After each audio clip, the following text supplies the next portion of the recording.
कभी उस अल्लाह को जवाब दे के लिए, क्योंकि हम सारों ने जाना उधर ही है। आप इतने मुतमिन हैं कि अगले जहान में अगर सवाल हो गया तो आप कह सकेंगे कि मैंने ठीक काम किया।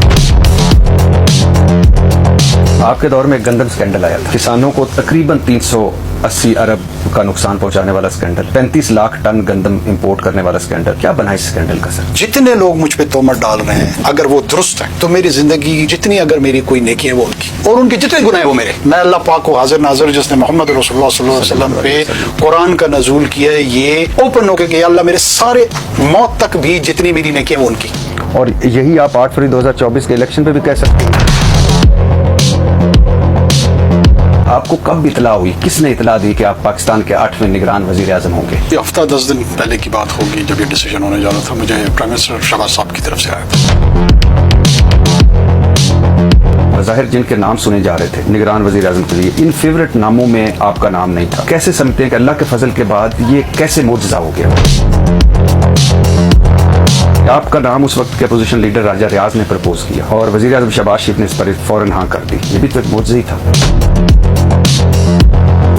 दूसरा, आप वाकई समझते हैं कि आपका नाम राजा रियाज की अपनी चॉइस थी? मेरा नाम भी किसी मेहरबान ने दे दिया होगा। 8 फरवरी 2024 के इलेक्शन से पहले सुना गया कि आप और सरफराज बुगटी साहब मुस्लिम लीग नून ज्वाइन करने लगे हैं। आप गैर जानबदार वजीर आजम तो नहीं थे? जिस हद तक पॉसिबल था मैं गैर जानबदार ही था। इखलाकी और सियासी तौर पर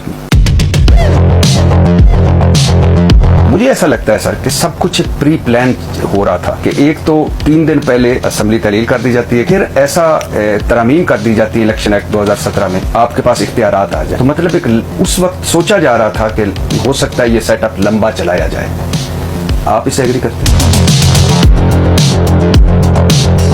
आप निगरान वजीर आजम बन गए। 3 नवंबर 2023 को आपने फरमाया कि सब सियासी जमातों को लेवल प्लेइंग फील्ड होगी। क्या सब जमातों को, सियासी जमातों को लेवल प्लेइंग फील्ड मिली? आपने नवंबर 2023 में कहा कि सब सियासी जमातों को सियासी रैलियों, जलसों, जुलूसों की इजाजत है। सब सियासी जमातों को इजाजत थी? पहले तो ये बताइए। बिल्कुल थी। पीटीआई का कोई एक जलसा जुलूस बता सकते हैं जो हुआ आपके 6 साढ़े 6 महीनों में?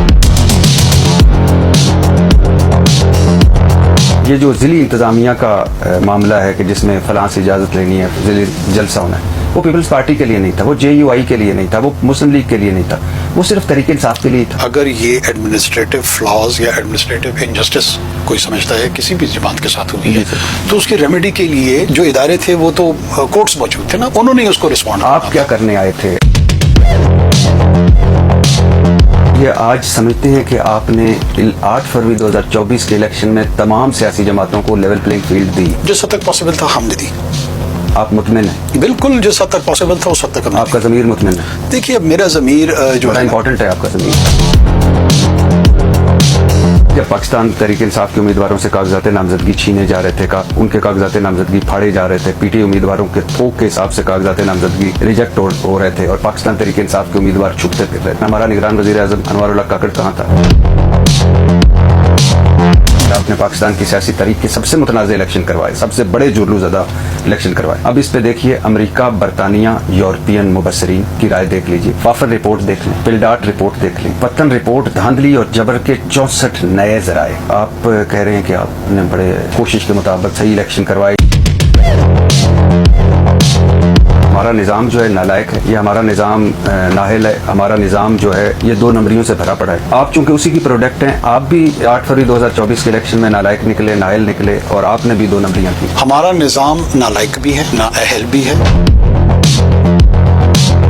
बहसियत निगरान वजीर आजम ऐसे इंतखाबात करवाए 8 फरवरी 2024 के जिसमें जीतने वाले, हारने वाले, मुस्लिम लीगी, PTI, मौलाना महमूद खान अचकज़ई, अख्तर मैंगल, लश्करी रईसानी, सब मुत्तफिक हैं कि ये जुलूज़दा इलेक्शन, ये आपके इलेक्शन, अनवारुल्लाह काकड़ के इलेक्शन को तारीख याद रखेगी। ये एजाज़ इसी गंदम स्कैंडल पर आपकी और हनीफ अब्बासी साहब की तू मैं भी हुई थी। देखिए, हमारी इस तरह की गुफ्तगू हुई थी कि मैंने उनको कहा था कि आप लोग इस तरह टीवी टॉक शोज पे इस तरह की इस तरह की बात आप दाखिल हो रहे तो निकल रहे थे, आपने कहा कि आपने तो हमें मुलज़म बना दिया, आप गिरफ्तार कर लो। उन्होंने कहा कि नहीं, मैं माँ कसम उठा कर कहता हूँ आपने पैसे बनाए। तो आपने कहा कि फिर फॉर्म 47 की हकीकत मैं भी खोल दूँ। सर, आप भी आज़ाद सेनेटर हैं, मोहसिन नकवी साहब भी आज़ाद सेनेटर हैं, फैसल वाडा साहब भी आज़ाद सेनेटर हैं। ये आज़ाद सेनेटर क्या होता है? ये आज़ाद होता है कितना जितना आप तसव्वुर कर सकते हैं। और आपको इस आज़ादी पर फख्र है? अल्हम्दुलिल्लाह। सर मुझे आपसे मिलकर बहुत खुशी है। Thank you.